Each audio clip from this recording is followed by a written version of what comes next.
మనం విలువైన వస్తువులు కొనుగోలు చేస్తే ఇన్సూరెన్స్ ను పెట్టుకుంటాం. అనుకోని సందర్భాల్లో అవి దెబ్బతిన్నా వెంటనే క్లెయిమ్ చేసుకునేందుకు అప్లై చేసుకుంటాం. ఇక ఐఫోన్ల ధరలు అందరికీ తెలిసిందే. వాటిని కొన్నవారు ఐఫోన్ పట్ల జాగ్రత్త వహిస్తారు. అయితే ఒక మహిళ విహారయాత్రకు వెళ్లిన సందర్భంలో తన ఐఫోన్ ను సముద్ర తీరాన ఉన్న రాళ్ల మధ్యలో జారవిడ్చుకుంది. తన ఫోన్ ను వదులుకోవడం ఇష్టం లేని ఆమె ఐఫోన్ కోసం రెస్క్యూ ఆపరేషన్ చేయించింది. దీనికి సంబంధించిన వీడియో ప్రస్తుతం సోషల్ మీడియాలో వైరల్ అవుతోంది.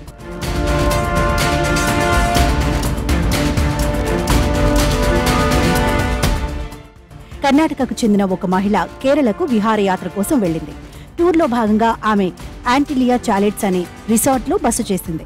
ఇక సముద్రం తీరాన కాసేపు ఎంజాయ్ చేద్దామని వెళ్లిన ఆమె అక్కడున్న రాళ్లపై నిల్చొని ఫోటోలు దిగసాగింది.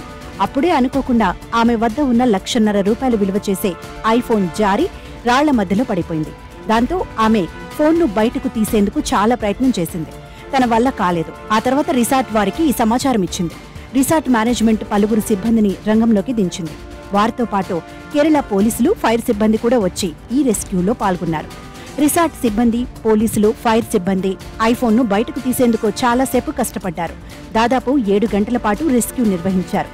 తాళ్ల సాయంతో ఎలాగోలా ఆమె మొబైల్ ఫోన్ను చివరకు బయటకు తీశారు. పర్యాటకురాలికి ఫోన్ను అప్పగించారు. ఐఫోన్ రెస్క్యూకి సంబంధించిన వీడియోను హోటల్ మేనేజ్మెంట్ ఇన్స్టాగ్రామ్లో పోస్ట్ చేసింది.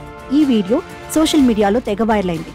ఐఫోన్ కోసం పోలీసులు, ఫైర్ సిబ్బందిని కూడా రప్పించడాన్ని పలువురు నెటిజన్లు తప్పుపట్టారు. వారి విలువైన సమయాన్ని ఫోన్ వెతికేందుకు ఉపయోగించడంపై విస్మయం వ్యక్తం చేశారు. నిర్లక్ష్యంగా ఉండి 7 గంటల పాటు ఇబ్బంది పెట్టిందంటూ మండిపడుతున్నారు. ఇంకొందరు నెటిజన్లు మాత్రం పోలీసులు, ఫైర్ సిబ్బంది ఐఫోన్ను కష్టపడి బయటకు తీయడాన్ని అభినందిస్తున్నారు.